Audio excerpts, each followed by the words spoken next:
할렐루야. 오늘도 금요 화력 철야 기도에 나오신 여러분 한 분 한 분을 주님의 이름으로 환영하고 축복합니다. 오늘은 인생은 성장이 아니라 성숙이다, 인생은 성공이 아니라 성장이다 라는 제목의 말씀으로 함께 은혜를 나누고자 합니다. 이 설교 본문을 정하고 지금까지 제가 왕성교회에 와가지고 했던 이 설교 본문들을 살펴보았습니다. 너무나 익숙한 본문이기 때문에 혹시나 이 본문을 설교한 적이 있나 한번 찾아본 것이죠. 그래도 다행히 없더라고요. 그러면서 제가 설교한 제목들이 눈에 들어왔는데요, 이 오늘 제목과 좀 비슷한 제목들이 눈에 띄었습니다. 인생은 숙제가 아니라 축제다. 인생은 객관식이 아니라 주관식이다. 제가 이 인생이라는 이 글자가 들어간 제목을 좀 좋아하나 봅니다. 그래서 오늘은 제 나름대로 이 인생 세 번째 시리즈, 인생은 성장이 아니라 인생은 성공이 아니라 성장이다 라고 제목을 정해 보았습니다. 이 스콜라 철학의 대부인 중세 신학자인 토마스 아퀴나스가 한 유명한 말이 있습니다. 책을 하나도 안 읽은 사람보다도 책 한 권 읽은 사람이 더 위험하다. 이 말이 어떤 의미입니까? 책을 한 권만 읽은 사람은 굉장히 편협적이고 시야가 아주 좁다라는 것이죠. 자신이 알고 있는 그것이 전부다라고 생각하기 때문에 다르다라는 것을 받아들이지 못한다라는 것입니다. 이 편협적이라는 말을 다른 말로 표현을 하면 자기 입장에서만 생각을 하는 것입니다. 이런 사람은 자신이 경험한 것, 자신이 알고 있는 지식만 옳은 줄 알고 다른 사람들을 평가를 합니다. 그런데 우리는 좁은 시야가 아니라 넓은 시야를 가져야 합니다. 나무가 아니라 숲을 볼 수 있는 눈이 필요한 것입니다. 부분이 아니라 큰 그림을 볼 수 있는 시각을 가져야 되는 것이죠. 애플의 창업자인 스티븐 잡스, 이 해리포터를 쓴 작가인 조앤 롤링, 그리고 영국 총리의 윈스턴 처칠 등 우리가 잘 알고 있는 이 많은 유명한 사람들의 공통점은 좁은 시각이 아니라 넓은 시각을 가졌다라는 사실입니다. 이들은 공통적으로 말을 합니다. 한 분야에서 실패했다고 기죽지 말고 폭넓은 시야를 가지고 도전하라는 것이죠. 그렇습니다. 우리가 넓은 시각을 가지고 또 큰 그림을 봐야 하는 이유는 이런 이유들도 있지만 무엇보다도 우리 하나님께서 언제나 부분이 아니라 큰 그림을 보시는 분이시기 때문인 것입니다. 우리 하나님은요, 전체를 보십니다. 우리 인생을 볼 때에 한 부분이 아니라 전체를 보시는 분이십니다. 그렇기 때문에 때로 하나님께서 하시는 일들이 이해가 되지 않을 때가 참 있습니다. 현재 나의 입장에선 이것이 필요한데 하나님은 그것을 허락해 주지를 않으십니다. 이렇게 하면 하나님도 좋고 나도 좋을 때가 있습니다. 좋을 것 같은데 그렇게 해주지 않은 경우들이 많다라는 것이죠. 그런데 나중에 시간이 지나고 나서 보면 하나님이 그렇게 하셨던 이유를 알게 되는 경우가 많은 것입니다. 우리가 성경을 읽을 때 이해되지 않은 부분들이 바로 이런 것들입니다. 사도행전 12장 5절 이하를 보면 이 감옥에 갇힌 베드로가 사형당하기 전날 밤에 기적적으로 감옥에서 탈출한 풀려난 사건이 기록되어 있습니다. 하나님께서 천사를 보내셔서 손에 묶였던 쇠사슬을 풀어주시고 이 감옥 문을 열어주십니다. 지키고 있던 군사들은 이 사실을 까맣게 모르고 있습니다. 놀라운 기적이고 하나님의 전적인 은혜인 것이죠. 그런데 이런 놀라운 기적의 역사가 기록되어 있는 사도행전 12장 첫 시작인 1절과 2절은 전혀 다른 분위기로 이렇게 말씀을 하고 있습니다. 그때 헤롯 왕이 손을 들어 교회 중에서 몇 사람을 해하려 하여 요한의 형제 야고보를 칼로 죽이니. 여기서 의문이 생깁니다. 왜 우리 하나님께서는 베드로는 살려주시고 야고보는 칼에 죽게 내버려 두셨냐라는 것입니다. 베드로를 살리신 우리 하나님의 능력이라면 분명히 야고보도 충분히 살리실 수 있으셨습니다. 베드로의 탈출 기사는 너무나 자세하게 적혀 있지만 이 야고보의 삶은 칼에 죽었다라는 한 줄로 그의 인생이 마무리가 되는 것이죠. 이 야고보 입장에서는 조금 억울할 수도 있지 않을까요? 베드로는 말할 필요도 없이 훌륭한 사도이지만 이 야고보 역시 또한 훌륭한 사도였습니다. 그런데 베드로는 살았고 야고보는 죽었습니다. 성경에 나와 있지는 않지만 이 야고보도 감옥에 갇혔을 때 그 교회 성도들이 간절하게 하나님께 기도하지 않았을까요? 숲이 아닌 나무를 보는 시각을 가진 사람이라면 이 야고보의 죽음에 대해 불평할지도 모르겠습니다. 그러나 숲을 보는 사람이라면 불평할 수 없습니다. 하나님의 뜻이 나의 뜻보다 더 높고 깊으시기 때문인 것이죠. 야고보는 이 죽음으로 초대교회 사도 중에 첫 순교자가 되었고 이것이 하나님의 섭리이자 뜻이었는지도 모르기 때문입니다. 모세도 마찬가지입니다. 광야의 지도자로 정말 그 누구보다 앞서서 40년 동안 그 너무나 힘든 고생이란 고생은 다 한 인생을 살았습니다. 본인도 가나안에 가고 싶은 그 열망, 그 마음이 컸습니다. 그리고 솔직히 갈 수 있을 줄 알았지 않았을까? 그렇게 생각을 해봅니다. 왜냐하면 모세는 죽기 직전까지도 눈이 흐리지 않고 기력이 쇠하지 않았거든요. 신명기 마지막 34장에 보면 이렇게 말씀을 합니다. 모세가 죽을 때 나이 120세였으나 그의 눈이 흐리지 아니하였고 기력이 쇠하지 아니하였더라. 생각을 해보았습니다. 왜 굳이 성경에 이런 말씀을 기록하셨을까? 야고보가 칼에 죽었더라 라는 정말 간편한 이 한 문장처럼 그냥 모세가 120세에 죽었더라 이렇게 기록을 해도 아무런 어색함이 없는 것 아닙니까? 그런데 굳이 이런 말씀을 적어놔서 어찌보면 더 어색해 보이기도 합니다. 120세나 되었는데도 눈이 맑고 기력이 쇠하지 않았다니요? 더 아이러니한 것은 이런 모세가 죽었다는 것이죠. 그의 죽음과 현재 그의 몸 상태가 뭔가 믹스 매칭이 된 것 같습니다. 그렇습니다. 이것은 모세가 늙어서 병들어서 죽었다는 것이 아닙니다. 그는 비록 눈도 밝았고 기력도 쇠하지 않았지만 그의 사명은 다했다라는 것을 보여주고 있는 것입니다. 이처럼 우리는 인생의 큰 그림을 보아야 합니다. 하나님이신들 왜 그렇게 수고한 이 모세를, 그렇게 충성한 모세를 가나안 땅에 들어가게 해주고 싶지 않으셨겠습니까? 하지만 큰 그림으로 봤을 때에 이 모세의 사명은 이스라엘 백성들을 요단강까지 인도해 오는 것이었습니다. 그 다음은 모세의 뒤를 이어서 이제 여호수아가 가나안을 정복해야 했던 것이죠. 하나님의 뜻은, 하나님의 그 그림은 모세 다음 여호수아였던 것입니다. 모세의 삶이라는 단면만 보면 모세를 가나안 땅에 못 들어가게 하신 하나님이 이해가 되지 않습니다. 그냥 딱 1년만이라도 한 달만이라도 좀 그 땅에 살게 해주시면 안 되었을까라는 마음이 들지도 모르겠습니다. 하지만 하나님께서는 이 하나님 나라라는 큰 그림을 보고 계십니다. 이스라엘 백성들의 미래를 바라보고 계십니다. 우리에게 바로 이런 하나님의 관점이 필요한 것입니다. 단면만 보는 것이 아니라 큰 그림을 볼 수 있는 눈이 필요한 것입니다. 나무가 아니라 숲을 보는 능력이 필요한 것입니다. 하나님은 지금도 여러분들의 현재만 보고 있는 것이 아니라 여러분들의 미래도 함께 보고 계심을 믿으시기를 바랍니다. 그렇기 때문에 우리가 어떤 문제를 직면할 때든지 그 문제 자체만 보면 안 된다라는 것이죠. 하나님의 관점으로 그 문제를 바라보려고 해야 되는 것입니다. 곧 문제라는 단면만을 보는 것이 아니라 나의 인생 전체를 놓고 큰 그림 속에서 그 문제를 바라보아야 된다는 것이죠. 그럴 때에 우리는 어떤 문제 앞에서든지 좌절하지 않고 그 문제를 해결해 나갈 수 있을 줄로 믿습니다. 우리가 인생을 살아가다 보면 나의 삶이나 다른 사람들의 삶이 너무나 그런 일어나는 사건들을 보면, 문제들을 보면 이해가 가지 않을 때가 있을 것입니다. 하나님이 정말 너무하다라는 생각이 들 때도 있을 것입니다. 하지만 우리가 분명히 기억해야 할 것은 우리 하나님은 절대로 실수하지 않으시는 분이시다라는 사실입니다. 그리고 내 삶의 여정에서 일어나는 모든 일 속에는 하나님의 뜻이 있다라는 것입니다. 특별히 오늘 이 밤에 하나님의 그 뜻이 명확하게 깨달아지는 이 밤이 되기를 축복합니다. 혹시 여기 계신 분들 중에서 광야의 길을 걸어가고 계신 분들이 있으시다면 더욱더 이 시간 하나님의 음성을 들으시고 깨닫는 지혜가 있으시기를 주님의 이름으로 축복합니다. 우리가 읽은 신명기는 모세 오경 중에서 이 모세가 가장 이제 모세 오경 중에서 기록된 마지막 책인 것이죠.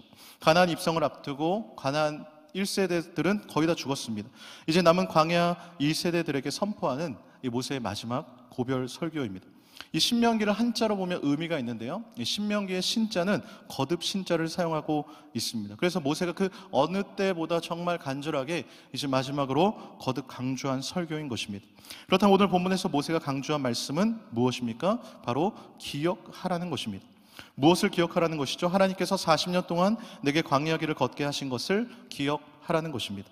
광야 길을 지금 누가 걷게 하신 것입니까? 우리 하나님이 걷게 하셨습니다. 그것도 무려 40년 동안 걷게 하셨습니다. 사실 출애굽 이후로 가나안까지의 거리는 2주 정도면 충분히 갈 수 있는 짧은 거리입니다. 그런데 그 길이 얼마 걸렸다고요? 무려 40년이라는 시간이 걸렸습니다. 보통 우리가 30년 정도만 기도를 해도 안 되면, 응답 안 되면 포기해도 되지 않을까요? 30년 기도한 것 자체도 정말 대단합니다. 사실 30년도 아니죠. 20년, 10년, 1년만 기도해도 응답이 안 될 때 하나님이 주무시나? 하나님이 안 계시나? 살아계시나? 이런 생각이 들지 않으십니까? 그렇다면 40년 동안 광야길을 걷게 하신 그 이유가 하나님이 과연 함께하지 않으셔서 그런 것일까요? 아니죠. 하나님은 단 한순간도 이스라엘 곁을 떠나신 적이 없으십니다. 우리는 때로 나의 뜻대로 되지 않으면 하나님이 나를 버리셨구나, 외면하시는구나 라고 생각을 합니다. 그런데 절대 그렇지 않습니다. 이스라엘 백성들이 15일, 2주일이면 갈 수 있는 거리임에도 불구하고 40년이 걸렸다.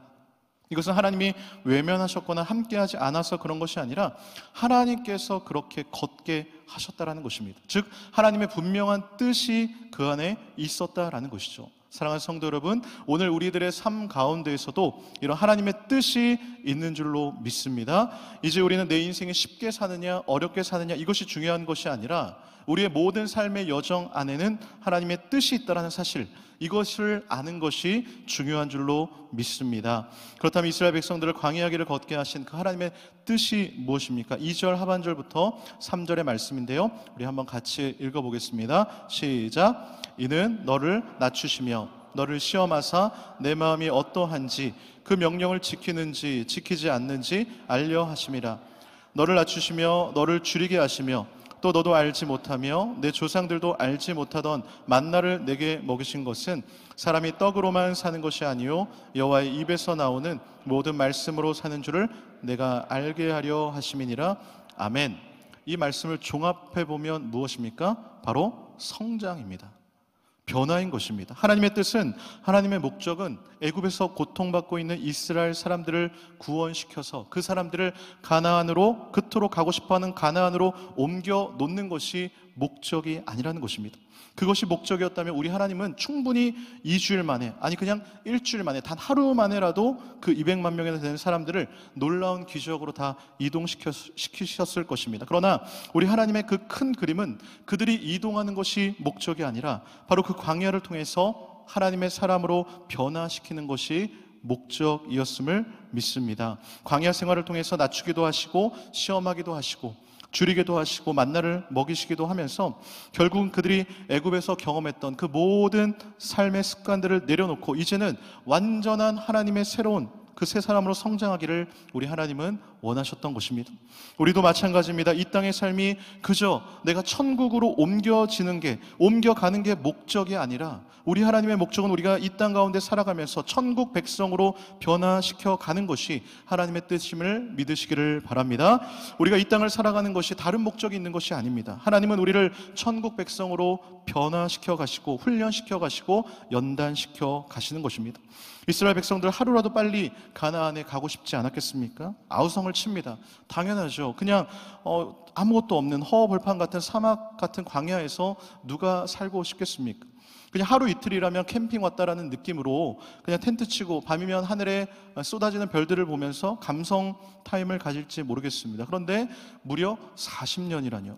하나님 목말라요. 하나님 배고파요. 고기 먹고 싶어요. 얼마나 이 불평하고 원망하고 하나님 좀 빨리 보내달라고 얼마나 때를 썼는지 그냥 머릿속으로 상상이 가지 않으십니까? 실제로도 광야 생활은요 불평의 연속이었습니다. 그런데 하나님의 대답은 무엇입니까? 아니다. 너희들은 광야에서 변화되어져야 한다. 훈련되어져야 한다라는 것입니다. 저는 이 말씀을 보면서 인생의 성공에 대해서 생각을 해보았습니다. 사람들은 누구나 성공하기를 꿈꾸며 살아갑니다. 성공을 싫어하는 사람은 아무도 없을 것입니다. 그리고 누구보다 빨리 성공하고 싶어 합니다. 경제적 자유, 파이어족이라는 용어는 수많은 사람들의 희망사항이 되었습니다. 이것을 목적을 삼고 열심히 살아갑니다. 그래서 수단 방법 가리지 않고 성공하려고 합니다. 그런데 이런 성공이 삶의 목적이 되는 순간 부작용이 발생합니다. 성공이 인생의 목적인 사람들은요 성공하기 위해 열심히 공부도 하고 일도 하고 돈을 법니다. 하지만 성공한 이후에 공허감이 몰려오는 것입니다.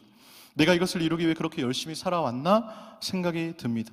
공허감을 치우기 위해 쾌락에 빠지기도 합니다. 전도서의 솔로몬이 바로 이러한 내용을 이미 경험하고 다 적어놓지 않았습니까? 자신의 수고로 사업을 크게 벌리고 동산에 과수원을 짓고 각종 과목을 심고 은과 금과 소와 양떼의 소유를 더 많이 가지기 위해 그렇게 애를 썼습니다. 그리고 원하는 것을 진짜 다 얻었고 누리고 싶은 것들을 다 삼가지 않았습니다. 이건 누가 봐도 성공한 인생 아닙니까? 이 정도 인생이면 사실 걱정이 1도 없어야 되는 거 아닙니까? 그런데 그의 고백이 무엇입니까? 내 손으로 성취한 모든 일과 이루려고 애쓴 모든 수고한 일들을 돌이켜보니까 모든 것이 다 헛되어 바람을 잡는 것 같고 해 아래서 무익하다는 것입니다. 그래서 솔로몬이 내린 결론이 무엇입니까? 마지막 전도서 12장의 결론, 바로 너는 청년의 때에 창조주를 기억하라는 것입니다. 이를 결국을 다 들었으니까 하나님을 경외하고 그의 명령들을 지킬지어다. 이것이 모든 사람의 본분이니라 말씀하고 있는 것입니다. 그렇기 때문에 성공이 우리의 목표는 될 수 있어도 성공이 우리의 삶의 목적이 되어서는 안 되는 것입니다. 성공은요, 목적을 달성하기 위한 하나의 과정이자 도구에 불과한 것입니다. 그렇다면 우리 인생의 진짜 목적은 무엇일까요? 바로 영적 성장입니다.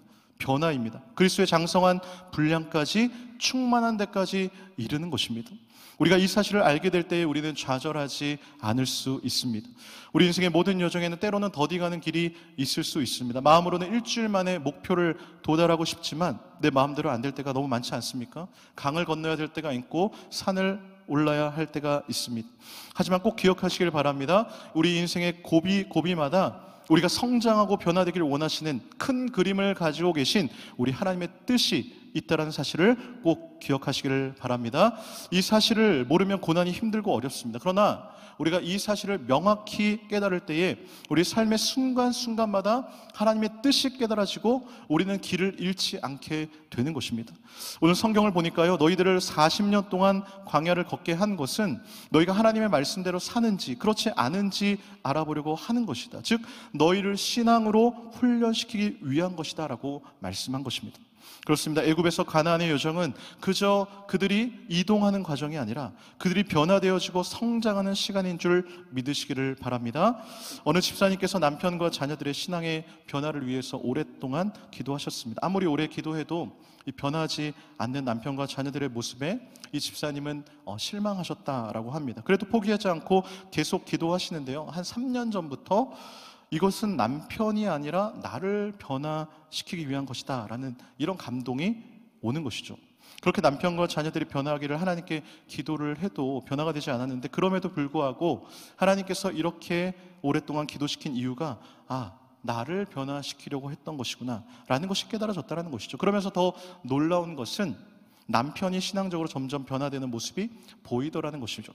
그래서 집사님이 물어보았습니다. 그랬더니 남편분께서 당신이 변화되는 모습을 보면서 자신도 그렇게 반응했다라는 것이죠. 그렇습니다. 우리는 늘 가나안으로 옮겨지는 것에만 초점이 맞춰져 있습니다. 어떻게 되었든 하나님 빨리 기도 드리셔서 이것 해주세요, 저것 해주세요 라고 기도를 합니다. 남들보다 빨리 경제적 자유, 남들보다 빨리 파이어족이 되게 해달라고 기도를 합니다. 그러나 우리 하나님은 말씀하십니다. 옮겨가서 되는 것이 아니다. 너희가 먼저 변화되어야 한다라는 것입니다. 그저 우리가 이동한다고 성공하는 것이 아닙니다. 그 이동하는 시간 동안 하나님의 자녀로, 하나님의 백성으로, 하나님의 군사로 성장하고 변화되는 것이 진정한 성공인 줄 믿으시기를 바랍니다. 혹시 1년, 2년, 아니 10년 동안 이루어지지 않은 기도의 제목들이 있으십니까?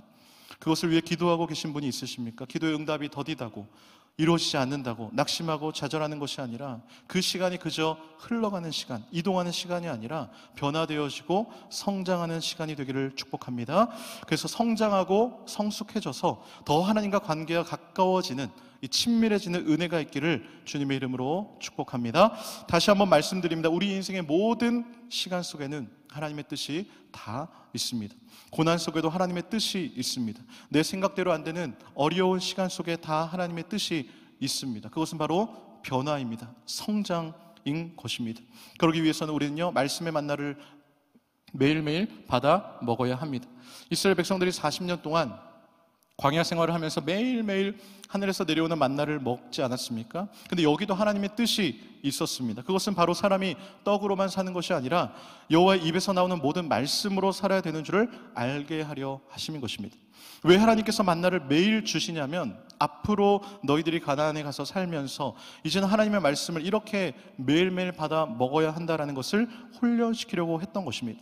사랑하는 성도 여러분, 우리 하나님의 말씀은 매일매일 받아 먹어야 되는 줄로 믿습니다. 혹시 이 자리에 수년 전에 아니 작년에 아니면 몇 년 전에 받았던 말씀으로 지금도 먹고 사는 분 혹시 계십니까? 우리는 매일매일 신선한 말씀을 받아 먹으면서 정말 건강하게 성장하시기를 주님의 이름으로 축복합니다.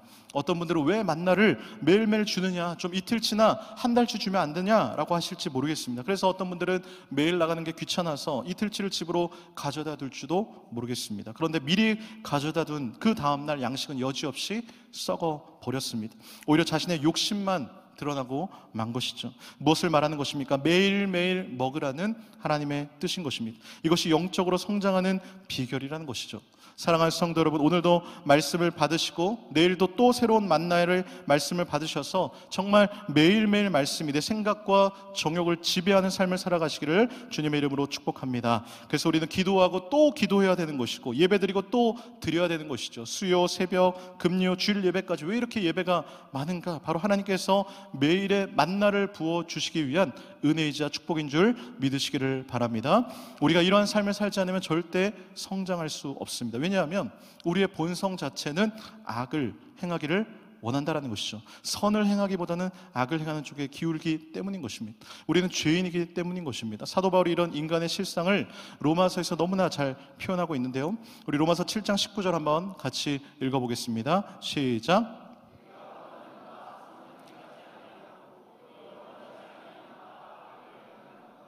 아멘.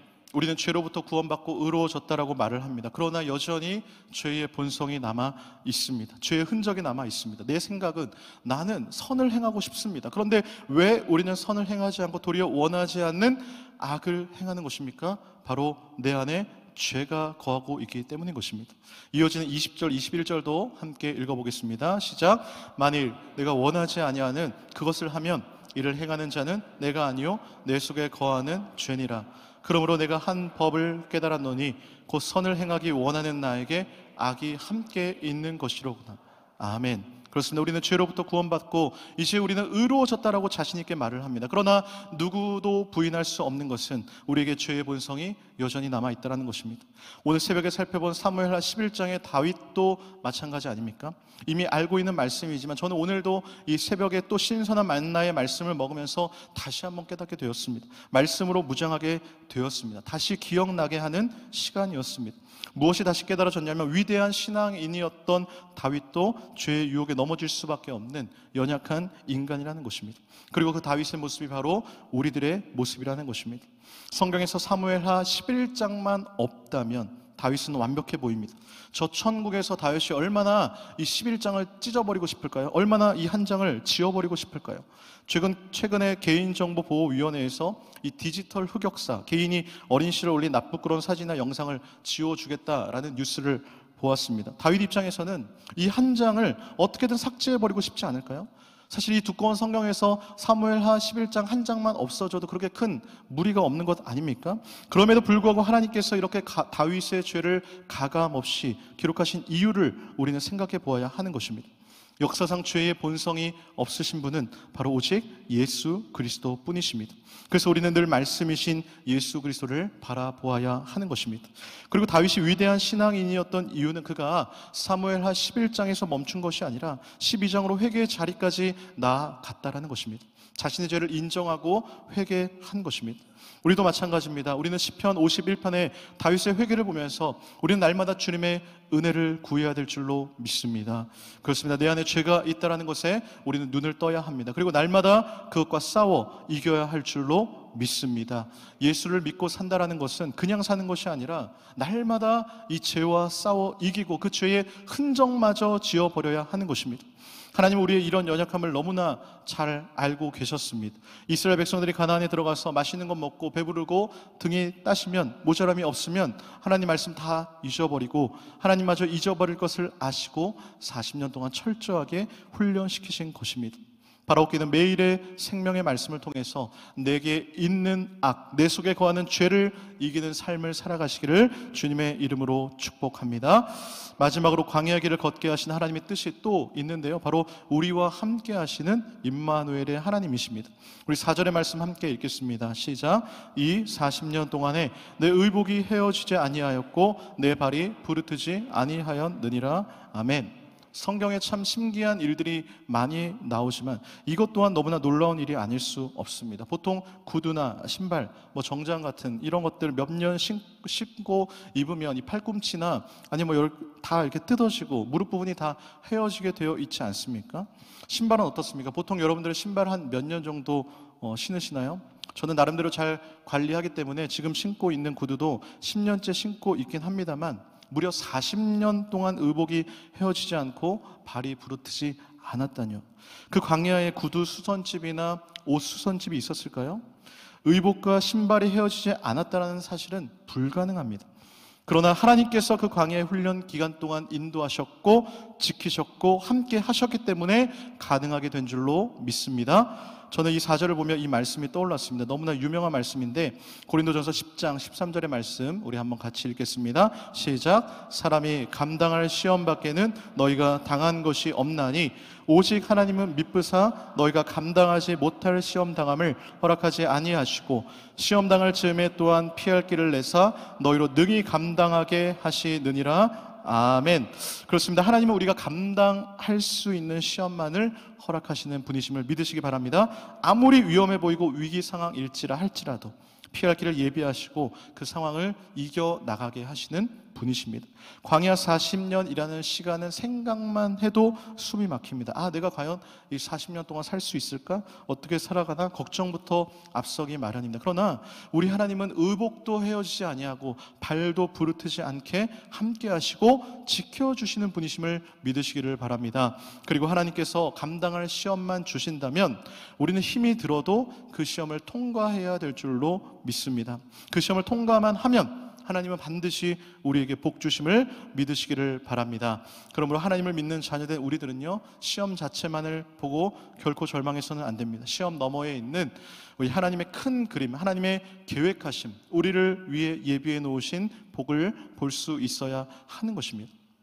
이것이 바로 시험을 이겨낼 수 있는 비결인 것입니다. 그리고 그 시험을 통과할 때요, 영적으로 한 단계 업그레이드 되어 있는 자신의 모습을 발견하실 수 있을 것입니다. 한 차원 더 높고 높은 영적 은혜와 은사와 세계들을 누리게 될 것입니다. 혹시 여러분 가운데 지금 살아가는 삶이 너무나 힘들다고 절망스럽고 지치고 있는 분이 있으십니까? 절망하지 마시고 우리 하나님께 희망을 두시기를 바랍니다. 하나님을 찾고 우리 하나님께 도움을 요청하시기를 바랍니다. 그 하나님께서 우리에게 피할 길을 열어주시고 완전히 새로운 세계를 펼쳐주실 줄로 믿습니다.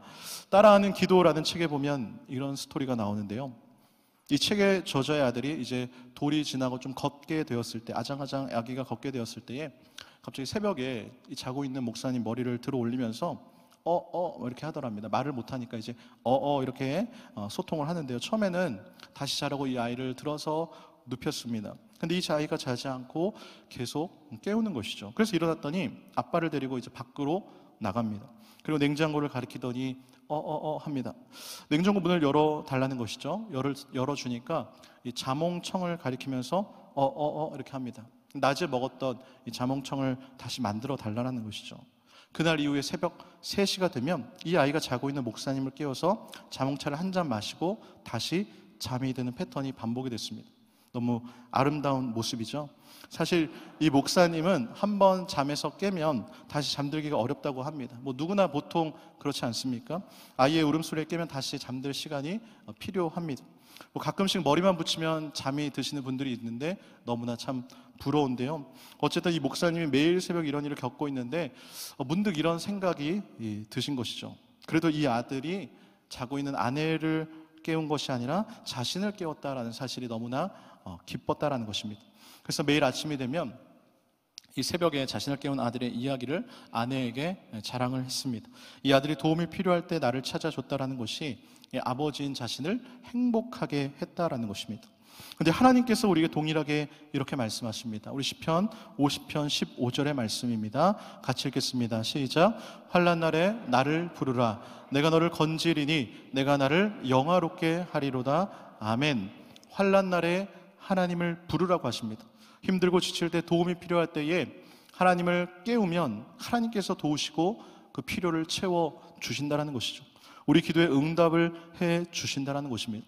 그리고 무엇보다도 하나님께 도움을 요청하는 그것이 바로 우리 하나님을 영화롭게 한다는 것이죠. 그렇습니다. 우리 하나님을 기쁘시게 하는 것은요, 우리의 능력이 아니라 바로 우리의 결핍이라는 것입니다. 광야의 여정은 결핍의 연속입니다. 먹을 것, 입을 것 아무것도 없습니다. 그런데 우리 하나님은 말씀하십니다. 너는 나만 바라보면 된다. 넌 나만 바라봐. 그리고 그 결핍의 자리에서 하나님을 찾을 때 놀랍게도 하나님은 자신을 찾은 자녀를 바라보며 기뻐하신다라는 것이죠. 우리 하나님은 하나님의 자녀인 우리가 뭔가 열심히 할 때도 기뻐하시지만 하나님이 일하실 수 있게 기회를 드릴 때 훨씬 기뻐하심을 믿으시기를 바랍니다. 오늘도 여러분들께서 기도하는 가운데 사랑하는 아들아, 사랑하는 내 딸아, 내가 도움이 필요할 때 다른 사람이 아니라 나를 찾았구나. 그래, 내가 최선을 다해 너를 도와줄게. 나의 모든 능력을 동원해서 너를 도와줄 거야 라고 말씀하시는 주님의 음성을 들으시기를 간절히 소망합니다. 우리의 기도는 전능하신 하나님을 일하게 만듭니다. 기도는 하나님을 기쁘시게 하는 것이죠. 그 어떤 뛰어난 능력을 갖춘 사람보다 더 큰 일을 하게 하시는 것입니다. 그 하나님께서 여러분들을 도와주시고 여러분들을 지켜주시고 함께 하실 줄로 믿습니다. 사랑하는 성도 여러분, 광야를 걷게 하시는 하나님의 뜻이 있음을 기억하시기를 바랍니다. 매일매일 신선한 만나를 먹으시고 내 안의 죄와 악의 싸움에서 승리하시기를 바랍니다. 그래서 이 땅 가운데서의 시간이 임마누엘의 하나님과 함께 천국 백성으로 다듬어져 가는 놀라운 신앙의 성장과 변화의 시간이 되시기를 축복합니다. 인생은 성공이 아니라 성장입니다. 문제에 매몰되지 마시고 문제보다 더 크신 우리 하나님을 바라보는 시각을 가지시고 하나님께 도움을 요청하는 이 밤이 되시기를 축복합니다. 그럴 때 시편 139편의 다윗과 같은 간증들이 고백되어질 줄로 믿습니다. 우리 시편 139편 17절 18절의 말씀 함께 읽겠습니다. 하나님이여, 주의 생각이 내게 어찌 그리 보배로우신지요, 그 수가 어찌 그리 많은지요. 내가 세려고 할지라도 그 수가 모래보다 많도소이다. 내가 깰 때에도 여전히 주와 함께 있나이다. 아멘. 내가 가진 경우의 수보다 훨씬 많은 경우의 수를 가진 우리 하나님께서, 나무가 아니라 숲을 보시는 우리 하나님, 우리 인생의 단편이 아니라 전체를 보시는 우리 하나님께서 바닷가의 모래알보다 더 많은 하나님의 그 수많은 경우의 수 중에 최고의 한 수, 바로 신의 한 수를 우리의 삶 가운데 펼쳐 나가실 줄로 믿습니다. 오늘 우리가 이 밤 가운데 부르짖어 기도할 때에 성장하고 변화되기를 원하시는 하나님의 뜻을 발견하시고 도우시는 하나님의 손길을 경험하셔서 여러분들의 영적인 능력이 퀀텀 점프, 영적인 돌파를 경험하시는 놀라운 밤, 축복의 밤이 되시기를 주님의 이름으로 축원드립니다. 아멘. 이 시간 함께 30초 정도 같이 기도하기를 원하는데요, 나의 영적 성장과 변화를 원하시는 우리 하나님의 그 뜻을 기억하면서, 주여, 이 시간 내가 하나님을 부르짖으며 찾사오니 나를 건져달라고 이 시간 주 이름으로 부르며 통성으로 기도합니다. 주여, 사랑의 하나님 감사합니다. 주님, 나의 광야길을 걷게 하신 그 하나님의 놀라운 뜻이 있는 줄로 믿습니다. 성공이 아니라 성장하기를 원하시는, 변화하기를 원하시는 하나님, 그 하나님의 뜻을 발견하는 이 밤이 되게 하여 주시옵소서. 내 발이 부르트지 않고 그 40년의 광야 시간 동안 놀랍게 인도하시는 우리 하나님 임마누엘의 하나님의 손을 붙잡고 정말 그 모든 시험의 시간들이 내 영적으로 변화되어지고 내가 변화되어지고 내가 하나님의 천군 천사, 하나님의 그 놀라운 능력으로, 하나님의 사람으로 변화되어지는 놀라운 역사의 시간이 되게 하여 주시옵소서. 사랑의 하나님, 오늘 이 밤 광야의 길을 걷게 하신 하나님을 기억하기를 원합니다. 나를 변화시키시고 성장하기를 원하시는 하나님의 뜻을 발견하고 모든 문제와 시험들을 하나님께 간구하며 하나님의 도우심과 일하심으로 이겨내기를 원합니다. 환난 날에 나를 부르라, 내가 너를 건지리니 내가 나를 영화롭게 하리로다 말씀하신 하나님, 40년 동안 의복이 헤어지지 않고 발이 부르트지 않게 하신 우리 하나님, 우리 인생 전체를 보시고 나아갈 길을 아시는 우리 하나님께 기도할 때에 우리의 상상을 뛰어넘는 응답으로 역사하실 줄로 믿습니다. 주님, 오늘 우리가 이 밤 부르시며 기도하는 모든 성도님들의 기도에 만나주시고 응답하여 주시옵소서. 우리가 기도를 하되 끝까지 포기하지 않고 기도하게 하여 주시옵소서. 우리의 응답하실 하나님을 기대하며 찬양하며 이 모든 말씀 예수님의 이름으로 기도드립니다. 아멘.